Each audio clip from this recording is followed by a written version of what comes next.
Hello English learners, this is glory ma'am, trainer of English. కొన్నిసార్లు ఈ విధంగా చెప్తూ ఉంటాం కదా, నేను నీ మీద కోపంగా ఉన్నాను, వాళ్ళు నా మీద కోపంగా ఉన్నారు, నేను వాళ్ళ మీద కోపంగా ఉన్నాను, అతను ఆమె మీద కోపంగా ఉన్నాడు అని చెప్పేసి ఈ విధంగా చెప్తూ ఉంటున్నాం కదా. కోపంగా ఉండేటువంటి సందర్భాల్లో నేను కోపంగా ఉన్నాను అని చెప్పి చెప్తున్నాం కదా. మరి ఇలాంటి సెంటెన్స్ని ఎలా ట్రాన్స్లేట్ చేయాలి?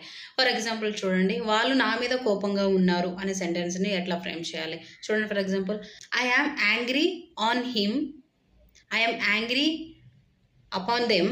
ఇది కరెక్ట్ అవుతుందా సెంటెన్స్? వాళ్ళ మీద కోపంగా ఉన్నాను అని అంటే మీద అని అంటే ఆన్ లేదా అపాన్ అనేది యూజ్ చేయకూడదు. That is a wrong sentence. Okay, మరి ఏ వర్డ్ యూజ్ చేయాలి అని చెప్తే ఇక్కడ విత్ అనే ప్రిపోజిషన్ యూజ్ చేయాలి. ఓకే, సో ఫర్ ఎగ్జాంపుల్ చూడండి, నేను నీ మీద కోపంగా ఉన్నాను, I am angry with you. వాళ్ళు అతని మీద కోపంగా ఉన్నారు, they are angry with him. అతను ఆమె మీద కోపంగా ఉన్నాడు, he is angry with her. Okay, a small question for you. మేము నీ మీద కోపంగా ఉన్నాము అనే సెంటెన్స్ని ట్రాన్స్లేట్ చేయండి. ఎవరికైనా ఆన్లైన్ ఆర్ ఆఫ్లైన్ క్లాసెస్ కావాలనుకున్న వాళ్ళకి స్క్రీన్ మీద ఉన్న నెంబర్కి కాల్ చేయండి. Don't forget like, share and subscribe. Thank you for watching.